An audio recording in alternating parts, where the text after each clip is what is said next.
వందనాలండి. నా పేరు నల్లపు నీలాంబరం. ఏఎల్సీ ఆస్తుల పరిరక్షణ కమిటీ సభ్యుల్ని. మరి ఈరోజు ఫాదర్ హయ్యర్ గారు మరి గుంటూరు దర్శించి 183 సంవత్సరాలు అవుతుంది.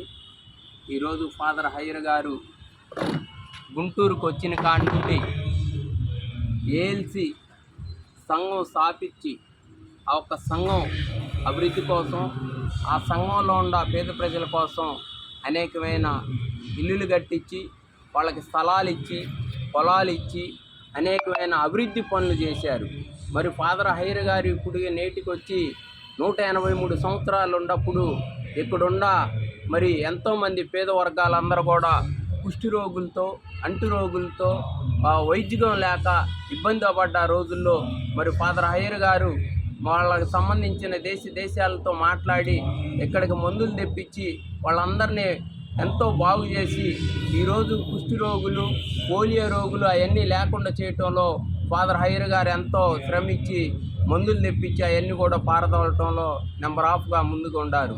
అదేవిధంగా మరి ఏఎల్సీ స్థాపించి ఆ ఏఎల్సీ ద్వారా అనేకమైన పాఠశాలలు పెట్టి, అనేకమైన కాలేజీలు పెట్టి, ఈ కాలేజీలకి కొన్ని హాస్టల్స్ అనుబంధంగా ఉంచి ఎంతో పేద ప్రజల్ని ఉన్నతమైన స్థానాన్ని పంపించిన గొప్ప నేత ఫాదర్ హయ్యర్ గారు.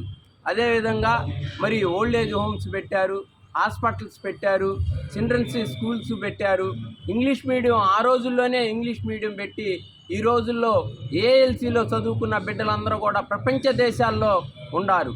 ఇవన్నీ కూడా ఈరోజు మనం గుర్తించుకోవాల్సింది వాళ్ళు చేసిన మంచి పనులు కాబట్టి మనం అందరం కూడా గుర్తించుకోవాలి. అదేవిధంగా మరి మనకి రాజమండ్రిలో కాటన్ దొరగారు వచ్చేసి రాజమండ్రి ఒక బ్రిడ్జి కట్టి ఎంతో గొప్పగా ఆడ ఇచ్చేసినందుకు రాజమండ్రిలో కాటన్ దొరగారి విగ్రహం పెట్టి అక్కడున్న రైతులందరూ కూడా ఎంతో గొప్పగా కాటన్ దొరకి ఆయన పుట్టినరోజులు వర్ధంతులు చేస్తున్నారు.